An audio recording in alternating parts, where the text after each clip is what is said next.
Hello my dear students, स्वागत है आप सभी के आपके अपने ही परिवार रविंद्र की पाठशाला पे। आप सभी को पता है कि अब आपका एग्जाम नजदीक आ रहा है, यानी बिहार पुलिस का 24 तारीख से एग्जाम है। तो मार्केट का सबसे बेहतर बुक जो हम प्रैक्टिस सेट के लिए खोजे हैं, जितना आप करा दिए उतना तो सफिशियंट है।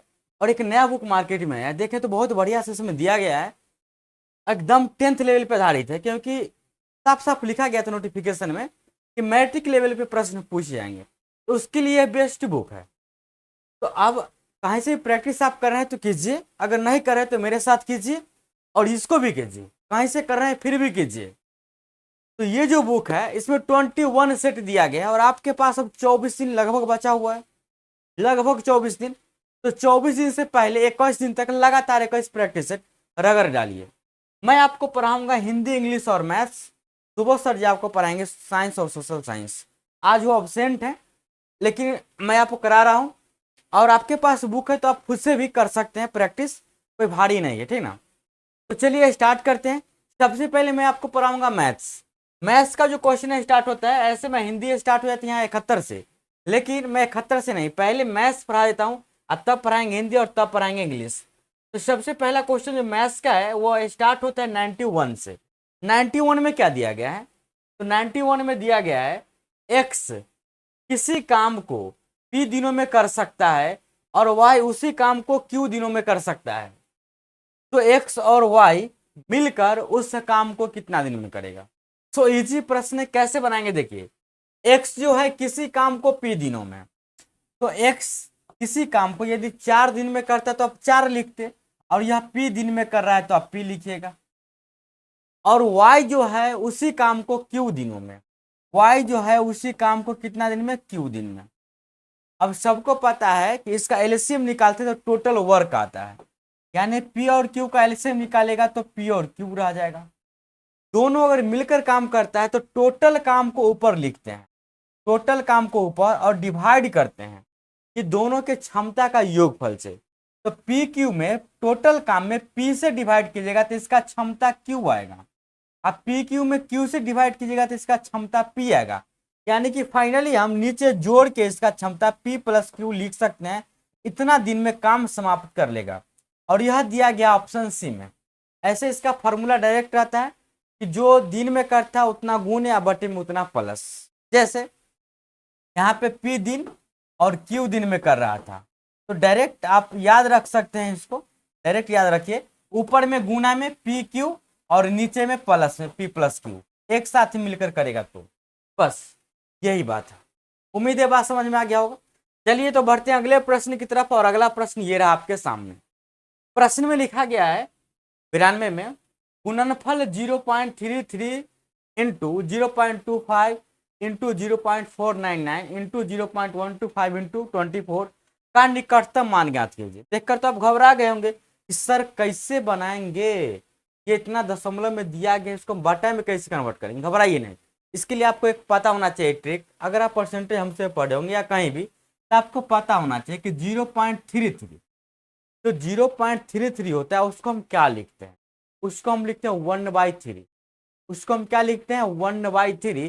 तो 0.33 को आप लिखे 1/3, और इंटू 0.25 को लिखते हैं 1/4, फ्रैक्शन में डायरेक्ट लिखते हैं। और 0.499 है, इसको आप 0.5 लिख सकते हैं। जब इसको दशमलव हटाइएगा तो 1/2 आ जाता है।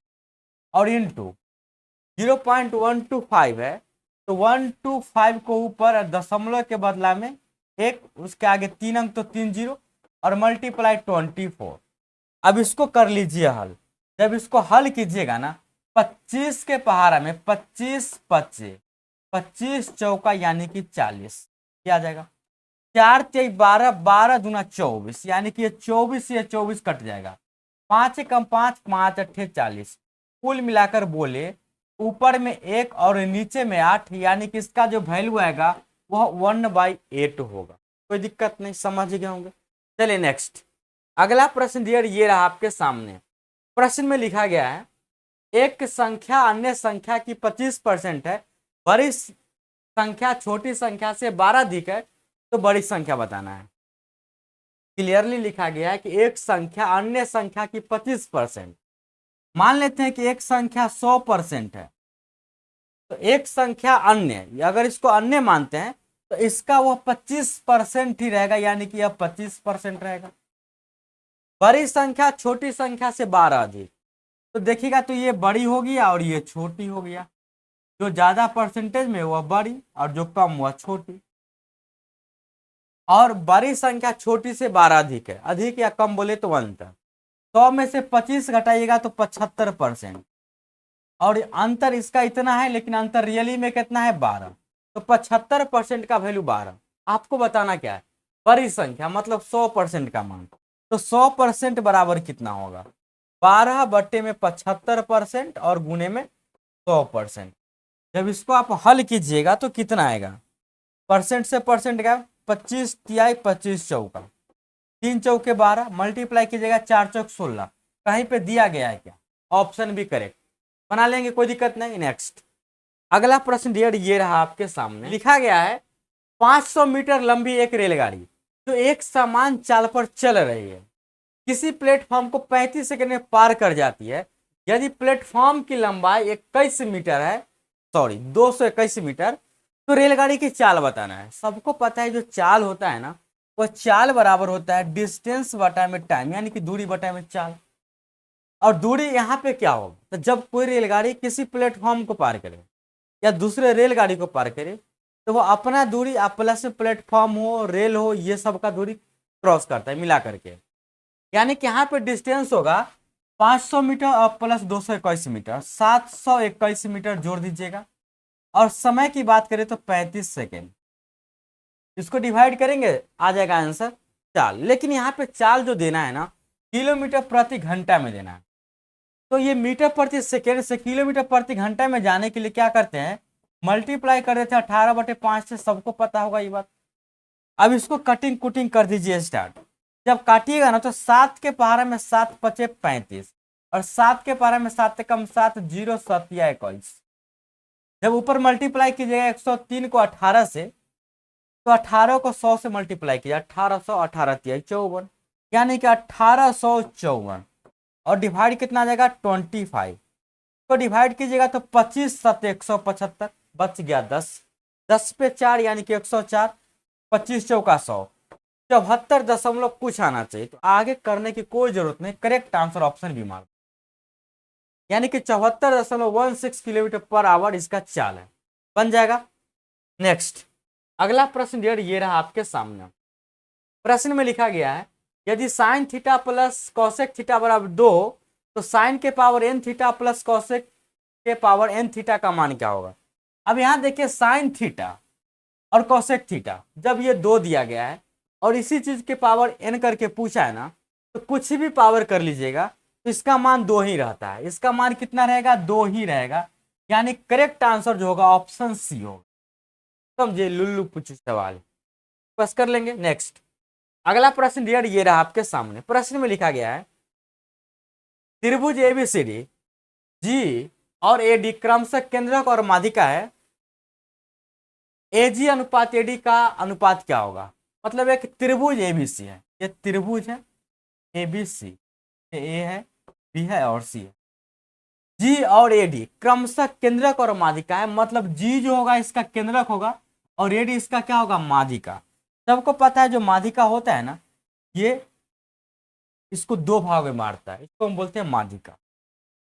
और ये केंद्रक जो होता है ना, ये सेंटर होता है किसका, त्रिभुज का।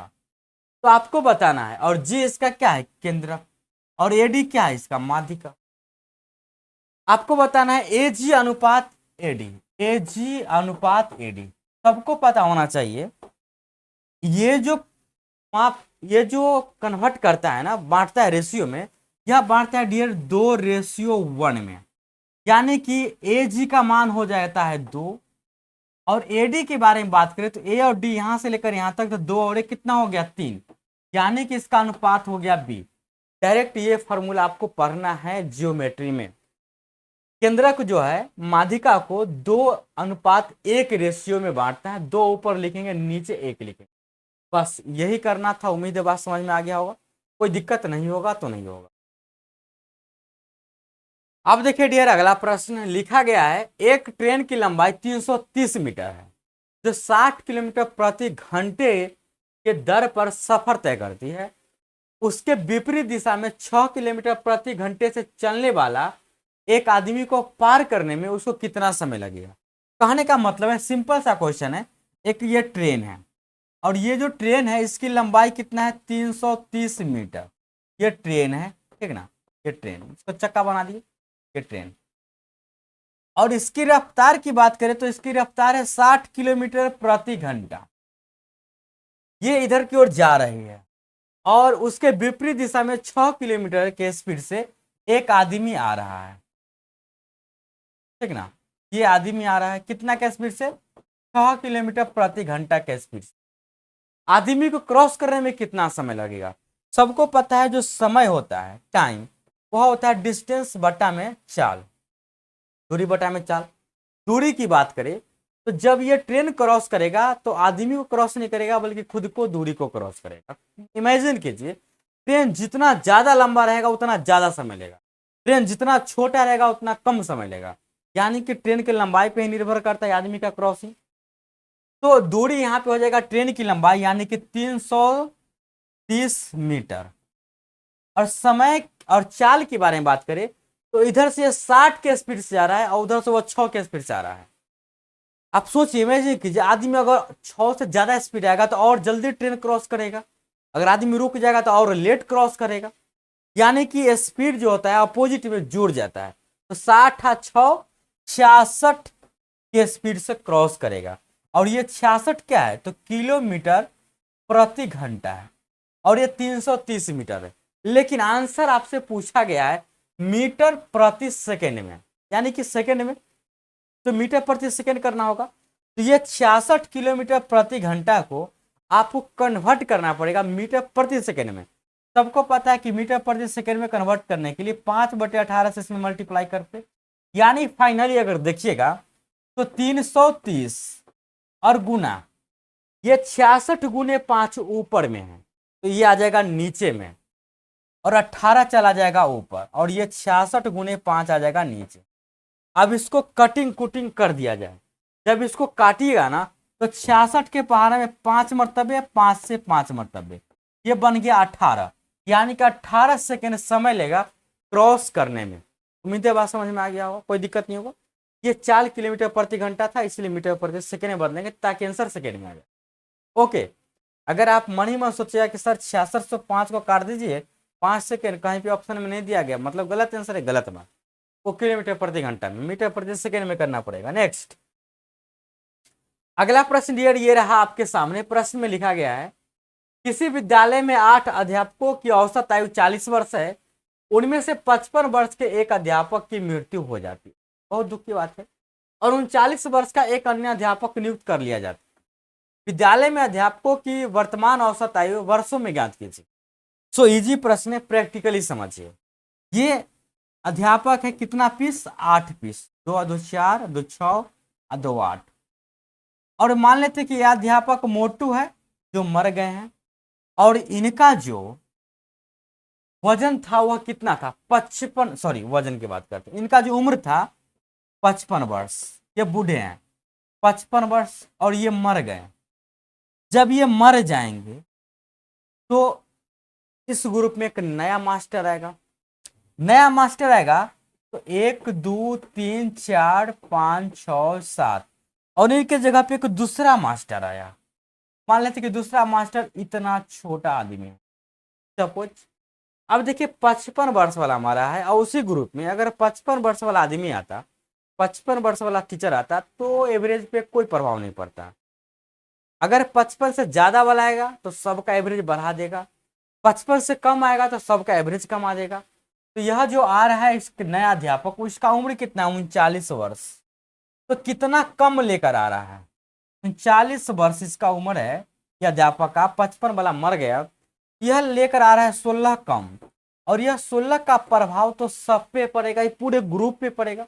और ये पूरे ग्रुप में कितना आदमी होगा, कितना अध्यापक, 8 अध्यापक, तो 16 को 8 से डिवाइड कर देंगे, यानी कि 2 का कमी सभी में होगा। 2 का कमी का मतलब ये हुआ कि पहले जो था एवरेज वह कितना था, 40 वर्ष। पहले एवरेज था 40, पहले एवरेज था कितना, 40। अब एवरेज घट जाएगा, सब में कमी आ जाएगा, तो 40 माइनस 2 यानी कि अब एवरेज 38 वर्ष हो जाएगा। Correct answer option C. उम्मीद है बात समझ में आ गया होगा, कोई दिक्कत नहीं होगा। नेक्स्ट अगला प्रश्न, प्रश्न में लिखा गया है दो समान वृत्त जिनकी त्रिज्या 3 सेंटीमीटर और उनके केंद्रों के बीच की दूरी 10 सेंटीमीटर है, उनमें से एक अनुप्रस्थ स्पर्श रेखा की लंबाई क्या होगी। ये ज्योमेट्री का क्वेश्चन है, कोई भारी नहीं है। आपने अगर नहीं सीखा होगा तो आपको भारी लगता होगा। ये एक वृत्त है और इसकी त्रिज्या कितना है, 3 सेंटीमीटर है। ये दो समान वृत्त की त्रिज्या 3 सेंटीमीटर, मतलब दो समान वृत्त है और इसके बीच की त्रिज्या कितना है डियर, 3 सेंटीमीटर। और ये बोला गया है उनके केंद्रकों के बीच की दूरी 10 सेंटीमीटर है। तो इनका जो केंद्रक है वह यहां से लेकर यहां तक जो बीच का दूरी होगा वह कितना है, 10 सेंटीमीटर। और आपको बताना है अनुप्रस्थ स्पर्श रेखा की लंबाई। अनुप्रस्थ स्पर्श रेखा क्या होता है, यहां से लेकर यहां तक जो अब मिलता है इसको हम बोलते हैं अनुप्रस्थ स्पर्श रेखा। इसकी लंबाई निकालने के लिए आपको डायरेक्ट ट्रिक याद रखना पड़ेगा, रूट अंडर केंद्रक के बीच की लंबाई का स्क्वायर माइनस दोनों का त्रिज्या प्लस का स्क्वायर माइनस, मतलब दोनों का त्रिज्या जोड़ के स्क्वायर कर दीजिए और आपस में माइनस। 10 दहाई के 100 में से घटा दीजिएगा, 3 3 6 यानी कि 36, कुल मिलाकर बोले तो 64 और बात माने तो 8, यानी कि सही आंसर हो जाएगा 8 सेंटीमीटर। ये आपको फॉर्मूला याद रखना पड़ेगा। अनुप्रस्थ स्पर्श रेखा की लंबाई दोनों केंद्र के बीच की दूरी का होल स्क्वायर माइनस दोनों त्रिज्या का योग का होल स्क्वायर। बस अगला प्रश्न और लास्ट प्रश्न मैथमेटिक्स का, उसके बाद चलेंगे हिंदी पे और तब इंग्लिश पे। प्रश्न में दिया गया है दो अंकों की एक संख्या के अंकों का योग 12 है। जब उस संख्या के दोनों अंकों को परस्पर बदल दिया जाए तो वह संख्या 36 से घट जाती है। बदली हुई नई संख्या ज्ञात करना है आपको, बदली हुई नई संख्या आपको बताना है। सबसे पहला शर्त उसका अंकों का योग 12 होना चाहिए। तो 9 और 6 ये 12 कभी देगा ही नहीं, इसलिए ऑप्शन चेक करना मूर्ख का काम है, कंडीशन फॉलो नहीं करता है। 8 और 4 12 इसको चेक कर सकते हैं। 6 और 3 9 गलत हो जाएगा, 8 और 4 12 सही है। अब देखिए 8 और 4 है, जब पलटेंगे तो 4 और 8, अब पलटने के बाद आपस में घटाएंगे तो 36 का कमी नजर आना चाहिए। तो 14 में 60 गया 6, 7 में 4 गया 3, 36 का कमी आया कि नहीं। कोई संख्या 84 से डायरेक्ट 48 हो जाएगा तो 36 का कमी, और यहाँ पूछा है कि 36 का कमी, 36 घट जाती है। तो बदली हुई नई संख्या ज्ञात कीजिए। तो नया संख्या क्या है, तो नया संख्या 48 है। नया संख्या क्या है, तो 48 है, यानी कि सही आंसर होना चाहिए था 48। समझ में आया बात या नहीं आया। अगर 48 लीजिएगा, 48 अगर संख्या मान के चलते हैं, इसको पलट के घटाइएगा तो ये -36, ये कितना कम हो रहा है, ये -36 मतलब 72 कम हो रहा है, बहुत ज्यादा घट नहीं रहा है, यहाँ पे बहुत ज्यादा घट रहा है, बहुत ज्यादा। इसीलिए 84 को जब पलटिएगा तो 48 घटाइएगा 36 का कमी। बदली हुई नई संख्या के बारे में बात करें तो ये 48 हो जाएगा, यानी कि ऑप्शन डी। उम्मीदें कर लेंगे। अब चलते हैं डियर हिंदी की तरफ, और हिंदी में देखते हैं, आप बहुत फटाफट आंसर दीजिएगा। अब देखिए हिंदी में आइए, हिंदी का स्टार्टिंग पॉइंट है 71 से। लिखा गया है कि बुढ़ापा भी एक प्रकार का अभिशाप है, इस वाक्य में रंगीन छपे शब्द की संज्ञा बताइए। मतलब ये जो बुढ़ापा शब्द है ना, इसमें आपको बताना है ये जो शब्द है इसकी संज्ञा बताइए। जातिवाचक है, भाववाचक है, व्यक्तिवाचक है, इनमें से कोई नहीं। तो बुढ़ापा जो है एक भाववाचक है, भाव प्रदान करता है ना। बुढ़ापा कहने से क्या, बुढ़ापा को आप देख के पहचान सकते हैं भाव से, यानी करेक्ट आंसर जो हो जाएगा वह बी हो जाएगा। अगला प्रश्न, प्रश्न संख्या 72 में देखिए क्या लिखा गया है। 72, उसने कुत्ते को लाठी से मारा। इसमें लाठी किस कारक में है, तो लाठी से मारना, यहाँ पे जो काम हो रहा है वो लाठी के द्वारा हो रहा है, और लाठी यहाँ पे कर्म कारक है, क्योंकि कर्म जो हो रहा है वो लाठी कर रहा है, तो लाठी जो है कर्म कारक है, ये करण नहीं होना चाहिए था, ये कर्म कारक होना चाहिए था। यहाँ पे एक गलती लिखा गया है, ये कर्म कारक, इसका सही आंसर है ऑप्शन बी होगा। संप्रदान का मतलब जानते हैं जुदा होना, संबंध कारक आपस में आपादान, और संप्रदान का मतलब देना और आपादान का मतलब जुदा होना, ठीक ना।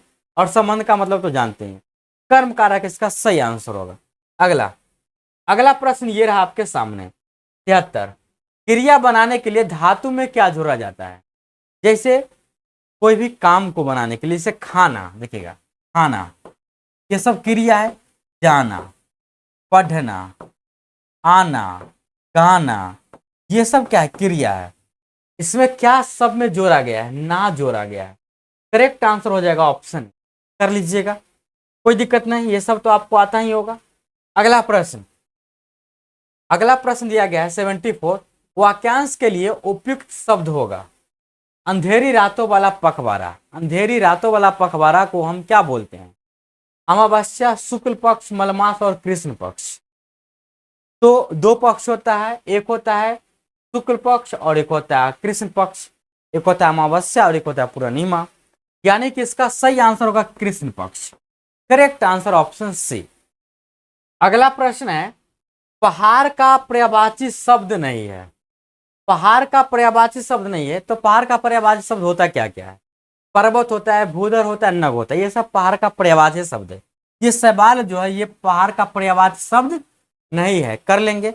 नेक्स्ट अगला प्रश्न ये रहा आपके सामने, गोबर गणेश मुहावरे का सही अर्थ। सबको पता है गोबर गणेश मुहावरे का सही अर्थ होता है निरा मूर्ख, एकदम परफेक्ट मूर्ख। नेक्स्ट अगला है 77। क्या लिखा गया है? रिक्त स्थान की पूर्ति के लिए सबसे उपयुक्त शब्द का चयन करें। डैश तुम निर्भर हो उतने ही ईमानदार हो। जितने तुम निर्भर हो उतने ही तुम ईमानदार हो, यहाँ पे जितने लगाइएगा तो सेंटेंस परफेक्ट बनेगा, इसीलिए ऑप्शन डी क्या है इसका सही जवाब है। अगला प्रश्न ये रहा आपके सामने 78 में दिया गया है, सही वर्तनी वाले शब्द का चयन करें। अभियस्त, अभ्यस्त, अभ्यस्त, अभ्यस्त। तो ये सब जब आप बुक पढ़िएगा तो आपको नॉलेज हो जाएगा, ये जो अभ्यस्त लिखा गया है ये करेक्ट लिखा गया, ठीक है ना। अगला प्रश्न 79 में क्या लिखा गया है? दिए गए वाक्य का वह भाग ज्ञात करें जिसमें कोई त्रुटि है। यदि कोई त्रुटि नहीं है तो कोई त्रुटि नहीं है चुने। पढ़िए सेंटेंस को, पति पत्नी के झगड़े का हेतु क्या हो सकता है? कोई त्रुटि नहीं है। तो इसमें अगर आप सही से ध्यान दीजिएगा तो इसमें एक गलत दिया गया है कि झगड़े का हेतु क्या, ये गलत है। का हेतु क्या न हो करके यहाँ पे होना चाहिए था क्या हेतु, मतलब ये क्या को यहाँ पे आना चाहिए था झगड़े, देखिए लिखा हुआ होना चाहिए था झगड़े का क्या हेतु, ये इसका सही था। और आगे पढ़ेंगे, यानी कि ये जो 2 नंबर लिखा हुआ है इसी में गलत है, जो कि ऑप्शन बी में कर लेंगे ये सब। अगला प्रश्न ये रहा आपके सामने, प्रश्न संख्या 80। दीजिए इसका आंसर। इनमें से कौन सा उपन्यास प्रेमचंद्र का नहीं है? नूरजहां, गोदान, निर्मला, गबन, कौन सा? तो गोदान, निर्मला और गबन ये सब प्रेमचंद्र का उपन्यास है, नूरजहां नहीं है। Correct answer option A. अगला प्रश्न डियर ये रहा आपके सामने। अब देखिए इंग्लिश का प्रश्न, यहां से स्टार्ट होता है इंग्लिश का प्रश्न, सो इजी है, प्रैक्टिस करेंगे बन जाएगा। लिखा गया है, pick out the most effective word from the given words to fill in the blank to make the sentence meaningful complete. ये wise man dash not pretend dash know everything. तो यहाँ पे सिंपल प्रेजेंट टेंस है, और simple present tense और एक proverb है। तो जो प्रोवर्ब होता है वह सिंपल प्रेजेंट टेंस में होता है, यानी कि प्रेजेंट इंडेफिनिट में, और इसका जो हिंदी होगा तो सबको पता है कि इंडेफिनिट में होगा, तो यहाँ पे डज लगना चाहिए, डज नॉट, तो यहाँ पे हो जाएगा डज नॉट, और डज यहाँ पे लग गया तो यहाँ पे टू। अब ये कंप्लीट सेंटेंस बनता है, a wise man does not pretend to know everything. इसका मतलब हुआ कि एक बुद्धिमान व्यक्ति सब कुछ दिखावा करना नहीं चाहता है। करेक्ट आंसर हो जाएगा ऑप्शन डी, ये कहावत है, प्रोवर्ब है। नेक्स्ट अगला प्रश्न ये रहा आपके सामने 82। प्रश्न में लिखा गया है, Pick out the most effective word from the given words. Fill in the blanks to make the sentence meaningfully complete. She had a dash talk with her friend. वह अपने दोस्तों से बात करती है। हार्ड टू हार्ड बात होगा या हार्ट टू हार्ट होगा? कॉमन सी बात है। आप बताइएगा कि सर हार्ट टू हार्ट होगा, दिल से दिल की बात अपने दोस्तों से करता आदमी, यानी कि ऑप्शन बी करेक्ट। नेक्स्ट अगला प्रश्न डियर ये रहा आपके सामने, लिखा गया है select the most appropriate synonyms of the given word unanimous. इसका मतलब होता है एक मत।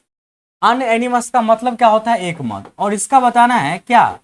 साइनोनिम्स। तो सबका मीनिंग आपको पता होना चाहिए, तभी तो आप आंसर दे पाएंगे। एस्पिल्ट, एस्पिल्ट का मतलब क्या होता है? मोबाइल में भी आप एस्पिल्ट का ऑप्शन देखते होंगे। एस्पिल्ट का मतलब होता है दो भागों में करना या बिखारना, मतलब इसको हम बोल सकते हैं बिखरना, ठीक ना। दो भागों में कर देगा तो क्या होगा? स्किन बिखर जाएगा। एस्पिल्ट का मतलब होता है बिखरना। अनडिस्प्यूटेड का मतलब होता है अविवादित, इसका मतलब होता है अविवादित। और क्लेब, ये क्लेब जो है इसका मतलब होता है विच्छेदित, इसका मतलब होता है विच्छेदित। और सेपरेट का मतलब होता है अलग। बोलता है ना कि चलो हम अपना एक सेपरेट टॉयलेट बना लेंगे, इसका मतलब है कि अलग बना लेंगे। अब इसमें से बताइए कि कौन सा सही होगा? तो एक मत का बिखरना तो कभी हो नहीं सकता, क्योंकि उल्टा तो पूछा नहीं है।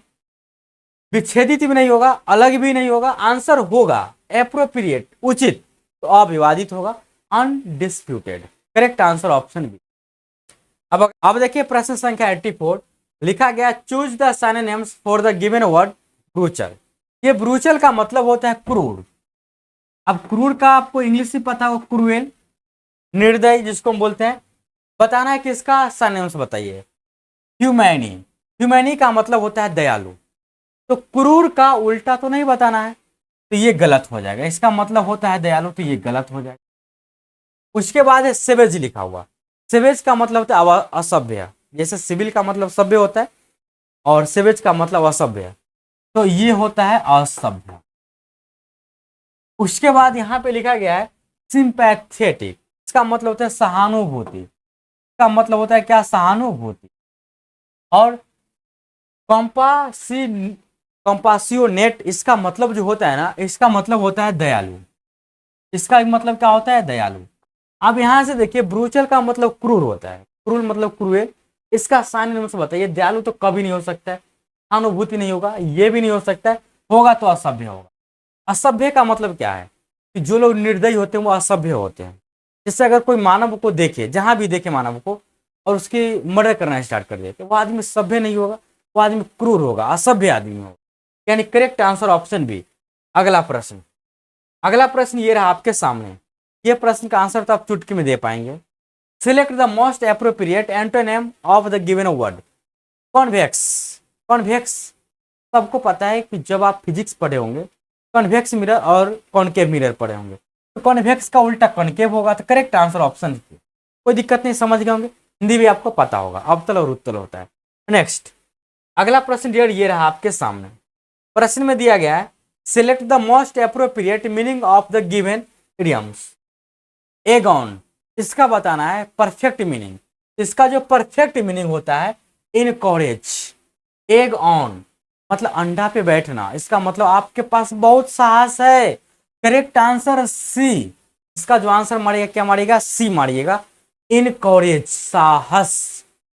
अब देखिए प्रश्न संख्या 87, लिखा गया है 4 words are given out of which only 1 word is spelled correctly. मतलब 4 में से एक सही लिखा गया है।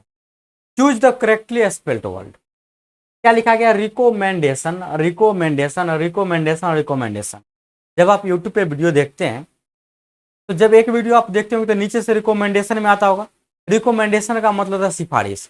आप अगर ये वीडियो देख रहे हैं तो आप ये वीडियो भी देख लीजिए, इसी से रिलेटेड है, आपको सिफारिश कर रहा है। तो जो करेक्ट लिखा गया, अगर आप चेक करेंगे, हमेशा आपके मोबाइल में आते रहता है, तो करेक्ट होगा रिकोमेंड। यहाँ पे मैंडेशन नहीं होता है, मेंडेशन, यानी कि एम के बाद ई होना चाहिए। करेक्ट आंसर ऑप्शन सी हो जाएगा, बाकी गलत हो जाएगा। ठीक है, आगे आप चेक कर लेंगे, सब गलत नजर आएगा। अगला प्रश्न ये रहा आपके सामने। लिखा गया 4 words are given out of which only 1 word is spelled correctly. 4 में से एक सही लिखा गया, सही को बताना है। एक्सीलरेट, कहीं से लगता है ये सही लिखा गया? नहीं ना, क्योंकि एक्सीलरेटर में एक ही एल होता है, आपने पढ़ा होगा बहुत बार, पता चल गया। एक्सगैजरेट, एक्सगैजरेट का मतलब था अतिशयोक्ति करना। अतिशयोक्ति का मतलब था बढ़ा चढ़ाकर कहना, जो कि बिल्कुल सही लिखा गया है। और ये जो लिखा गया है परपेट्रेट, यहाँ पे परपेट्रेट में यहाँ पे एक जगह पे ई होना चाहिए, तब जाके इसका मीनिंग निकलता है पाप करना। तो इस प्रकार से ये सही है, ये भी गलत है और ये भी गलत है। तो करेक्ट आंसर ऑप्शन बी। अब आइए डियर लास्ट नहीं, एक और प्रश्न बचा हुआ है, 2 प्रश्न सॉरी। 89 में दिया गया है change the following sentence from active voice to passive voice और vice versa as the case may be. This word can not be यूटेड बाय ए सैन मैन। जब इसको एक्टिव टू पैसिव में करिएगा ना, तो ये बनेगा a sane man can not utter this word. यहाँ पे बाई हट जाएगा, बाई जब हट जाएगा तो करेक्ट आंसर हो जाएगा ऑप्शन डी। ये तो आप बहुत बार पढ़े होंगे, ये सब तो आप कर ही लेंगे, कितना बार आप पढ़े होंगे ग्रामर में। और अगला प्रश्न इंग्लिश का और लास्ट प्रश्न में लिखा गया है choose the correct English translation of the following sentence from the given option. आपने चिट्ठी क्यों लिखी थी? Why had you written a letter? Why has you written a letter? Why has been you written a letter? Why have you written a letter? तो इसका जो correct answer होगा ये ऑप्शन ए होगा, Why had you written a letter? Correct answer E हो। तो ये सब ट्रांसलेशन का बात है, आप पढ़े होंगे बहुत सारा, तो आपको आता होगा, ज़्यादा इसमें क्या समझाएं। तो ये इंग्लिश भी खत्म हो गया, हिंदी भी खत्म हो गया और मैथमेटिक्स तो हम आपको शुरुआत में ही खत्म कर दिए। तो डियर आज के लिए इस क्लास में इतना ही, हिंदी इंग्लिश मैथ्स, क्योंकि आज सुबह सर जी बिजी हैं। तो कंटिन्यू सुबह सर जी भी आपको डिस्कशन करा देंगे साइंस और सोशल साइंस का। तो लगातार मेरे साथ प्रैक्टिस करते रहिए, ज़्यादा समय नहीं भटकाइए, जितना अधिक से अधिक हो यूट्यूब से जितना बुक से हो प्रैक्टिस कीजिए। जितना आप प्रैक्टिस करेंगे ना उतना ज़्यादा आप बेटर परफॉर्मेंस कर पाएंगे एग्जाम में, और आप उतना ही जल्दी एग्जाम को निकाल पाएंगे और अपनी सफलता को अपने चरम सीमा पर पहुंचा करके नौकरी लेकर के ही रहेंगे। तो प्रैक्टिस करने में आपको बिल्कुल कंजूसी नहीं करना है। चलिए मिलते हैं नेक्स्ट क्लास में, थैंक यू।